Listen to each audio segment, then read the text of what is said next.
Assalamualaikum warahmatullahi wabarakatuh. Izin melaporkan diri Taruna Politeknik Pembangunan Indonesia jurusan Ilmu Pemasyarakatan. Nama Fajar Putradaya, STB pas 461, Prodi Teknik Pemasyarakatan A. Izin di sini akan menjelaskan tentang penggunaan SPSS, mulai dari mengcoding menggunakan Excel, lalu memindahkan data yang sudah di-coding tersebut ke dalam SPSS. Di sini saya sudah mempunyai raw data yang dijadikan sebagai contoh untuk pengolahan data menggunakan SPSS tersebut.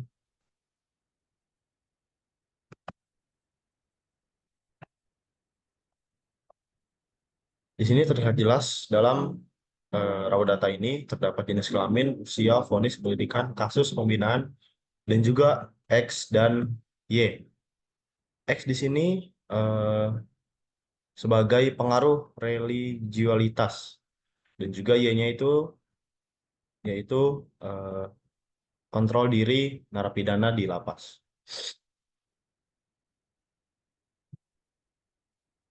Sebelumnya saya sudah mengcoding terlebih dahulu eh, tentang dari raw data tersebut.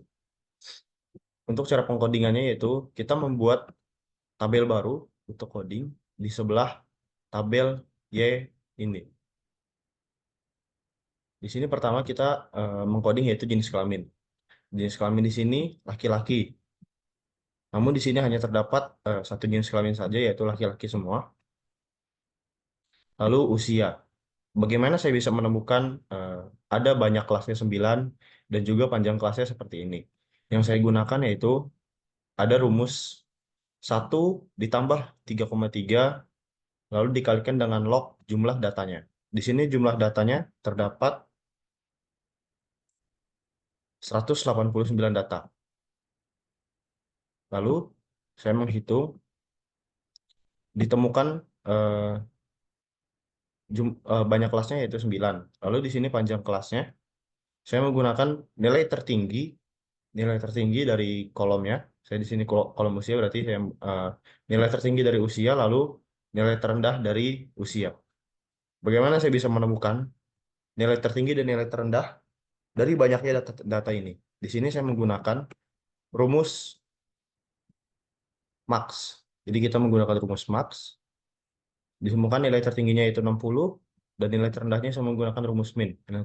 Nilai terendahnya yaitu 18.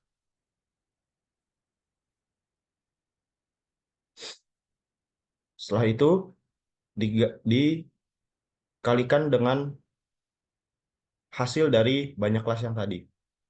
Ditemukan panjang kelasnya yaitu 5. Jadi dimulai dari nilai terendahnya 18, lalu 18, 19, 20, 21, dan juga 22. Lalu seterusnya. Setelah itu, setelah dari kolom usia, pindah ke kolom vonis. Kolom vonis, saya sama seperti di kolom usia, menggunakan rumus banyak kelas dan panjang kelasnya tadi. Caranya pun sama. Lalu di sini ada pendidikan. Pendidikan di sini tertera tidak tamat SD, SD, SMP, SMA, sampai sarjana. Lalu kasusnya itu ada korupsi, narkoba, pembunuhan, pencurian, perlindungan anak, dan juga lain-lain. Lalu pembinaannya di sini ada kerohanian, laundry, menjahit, pertanian, peternakan, PKBM, pramuka, dan juga seni. Setelah kita membuat coding yang ada di sini, kita harus memindahkan bagaimana caranya hasil yang tadi ada banyak bermacam-macam usia, vonis, dan juga dan lainnya, agar sesuai dengan coding yang ini. Seperti ini. Usia di responden nomor satu yaitu usianya 31. Maka 31 itu termasuk dalam codingan yang mana? 31 termasuk dalam codingan yang ketiga. Lalu bagaimana cara saya bisa mengcoding hasil dari eh, responden tersebut sebanyak 189 data? Saya mengcoding menggunakan rumus VLOOKUP. Namun, sebelum menggunakan rumus VLOOKUP, saya harus membuat tabel di sebelahnya sebagai key value-nya. Jadi kita memulai dari nilai terendah dari tiap codingan ini. Nilai terendahnya mulai dari 18 dan nilai terendah dari coding terakhir yaitu 58. Lalu sebelahnya itu diberikan nomor 1, 2, 3 sampai 9. Lalu setelah itu kita ketik VLOOKUP seperti ini, lalu mengklik data D4 ini, data usianya, kita klik VLOOKUP, lalu kita scroll ke bawah sampai 189 data. Lalu setelah itu kita memasukkan key value ini, dua kolom ini. Lalu di kolom vonis, saya menggunakan cara yang sama seperti di kolom usia. Lalu di sini di dalam tabel pendidikan ini, saya menggunakan coding menggunakan rumus switch. Ada banyak cara sebenarnya bisa menggunakan find and replace, namun saya di sini menggunakan rumus switch. Lalu untuk bagian kasus juga saya menggunakan rumus switch, dan pembinaan pun saya menggunakan rumus switch. Setelah kita mengcoding semua, mulai dari jenis kelamin, usia, vonis, pendidikan, kasus, pembinaan, di sini terdapat ke kolom X1 sampai X15 dan juga Y1 sampai Y30. Sebelumnya itu tidak ada X total ini ya. Jadi kita membuat tabel tambahan di sebelah X15 di sini dengan cara mengklik kanan dan insert ya. Lalu setelah X total, kita menggunakan rumus sum, yaitu pentotal dari X1 sampai X15. Dalam kolom Y pun sama, sini.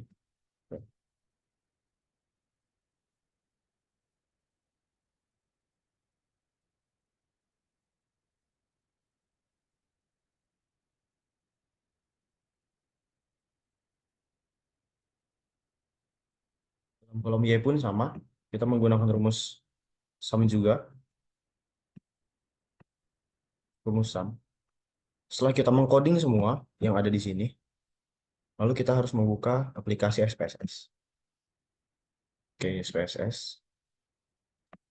Lalu pindah ke data view, kita pindah kembali ke Excel. Di sini saya akan memulai memindahkan data yang sudah kita coding, hanya bagian codingnya saja. Mulai dari jenis kelamin, usia, vonis, dan seterusnya.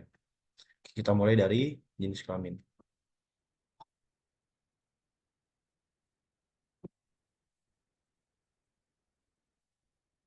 Lalu kita pindah ke SPSS dan memindahkan. Kita lakukan sama seperti kolom-kolom selanjutnya.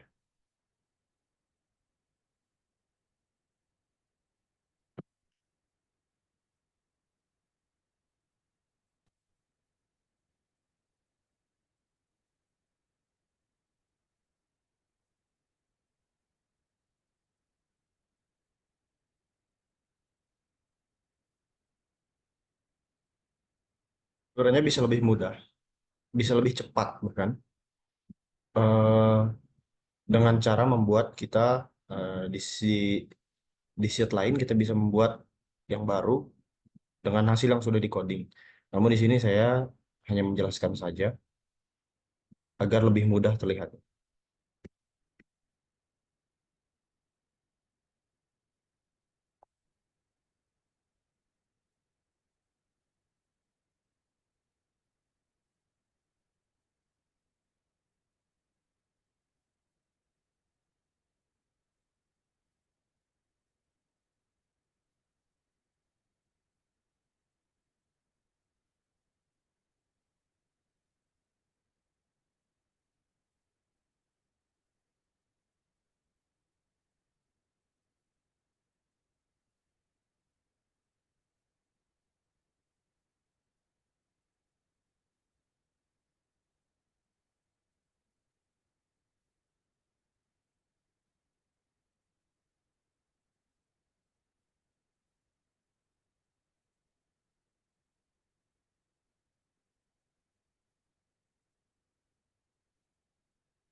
Baik, setelah semua data yang sudah di-coding dipindahkan ke dalam SPSS, kita pindah ke bagian tabel variable view. Di bagian 6 ini, kita ubah semuanya sesuai dengan nama data codingannya tadi.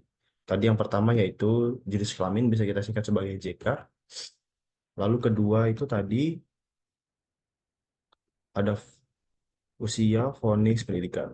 Yang kedua itu usia, kita US. Lalu ada vonis, kita singkat VNS. Di labelnya, untuk di labelnya kita berikan nama lengkap. Jenis kelamin, usia, vonis, pendidikan, lalu kasus, binaan.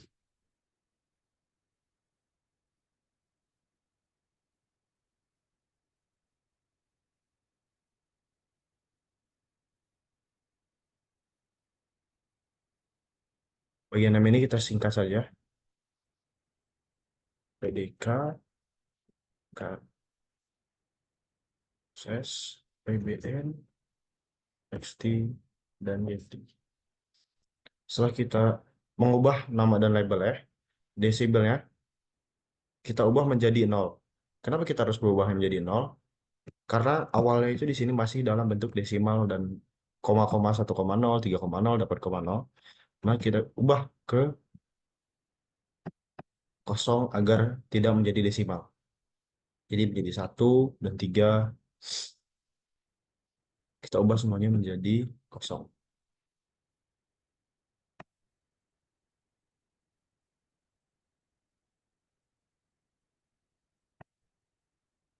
Setelah kita ubah desimal menjadi kosong, kita pindah ke kolom measure. Measure ini kita ubah ke dalam nominal. Semuanya kita ubah ke dalam nominal kecuali di bagian XT dan YT. X total dan Y total kita ubah menjadi scale. Oke. Nominal.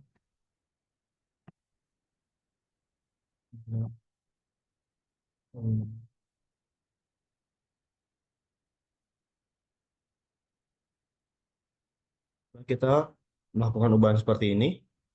Kita ke bagian analyze, lalu deskripsi statistik, frekuensi. Kita pindahkan semuanya. Kita kontrol A, pindahkan semua ke dalam tabel variabel ini.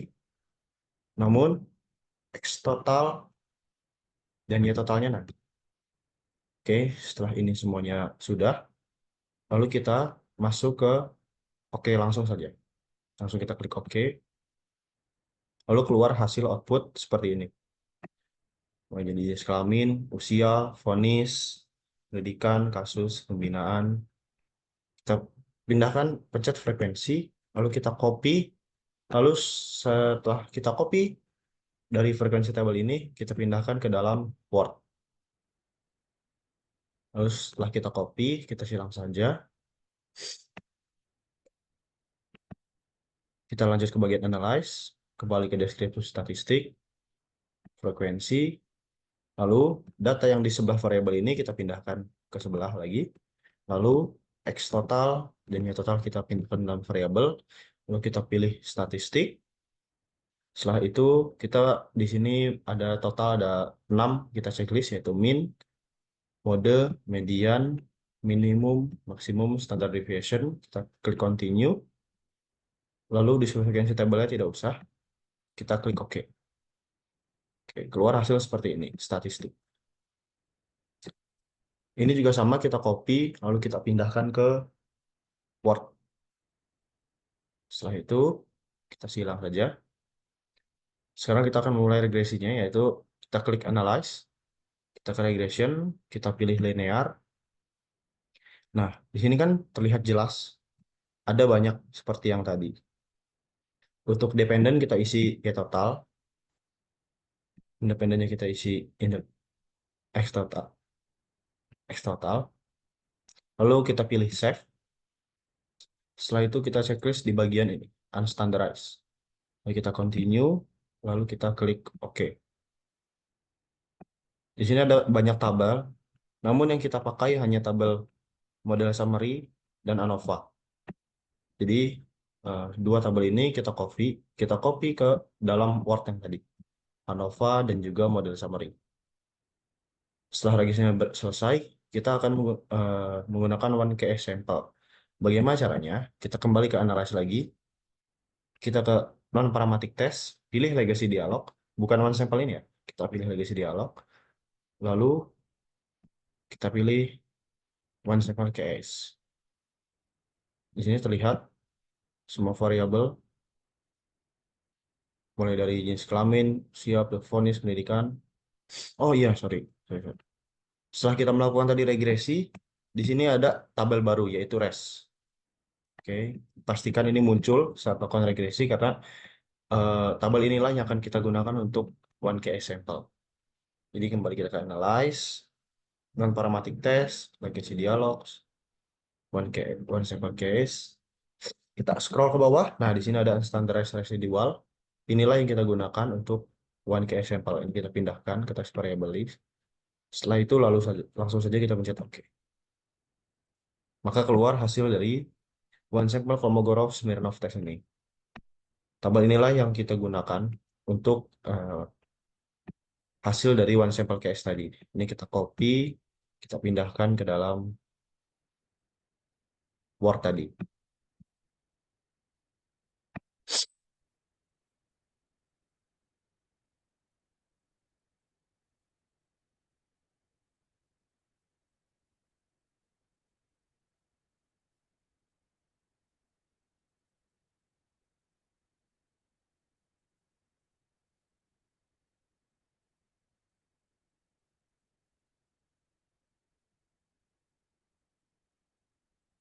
Oke, di sini saya sudah memindahkan hasil dari yang sudah kita kerjakan tadi, di mana frekuensi tabel sini terlihat jelas semua responden 100%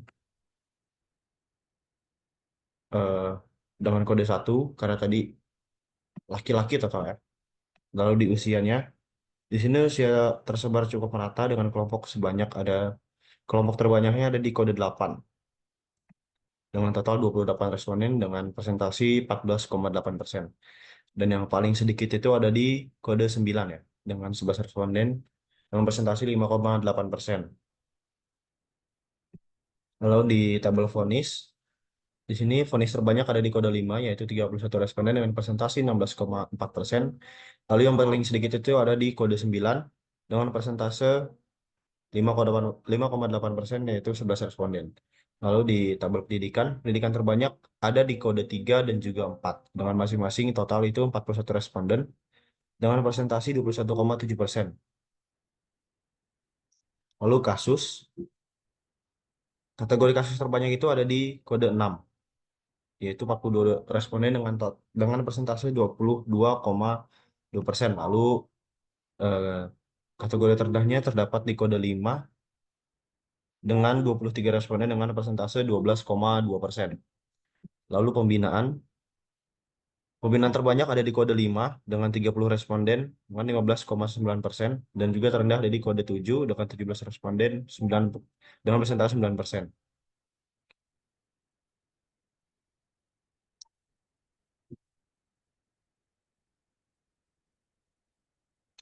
Di sini nilai XT berkisar dari 15 hingga 60, lalu nilai ya total tadi mulai dari 30 sampai 118. Lalu tadi hasil agregasinya yaitu model summary, nilai R kuadrat ini sebesar 0,675, yang artinya 67,5% variasi pada variabel dependen.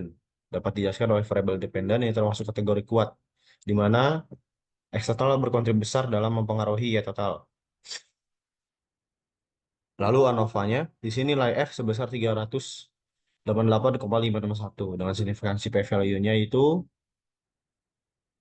kurang dari 0,05, menunjukkan bahwa model ini secara keseluruhan signifikan, yang artinya X total secara statistik berpengaruh terhadap Y total. Di sini ada hasil one sample case-nya. Dimulai dengan N189, nilai nya itu 0,057, lebih besar daripada 0,05. Yang ini menunjukkan bahwa residual model ini terdistribusi secara normal. Ini penting ya, karena ini salah satu asumsi utama regresi linear adalah normalitas residual. Cukup, itu saja penjelasan dari saya bagaimana menggunakan SPSS untuk regresi dan juga frekuensi. Mohon maaf apabila penjelasannya ada yang kurang, kurang lebihnya mohon maaf. Wassalamualaikum warahmatullahi wabarakatuh.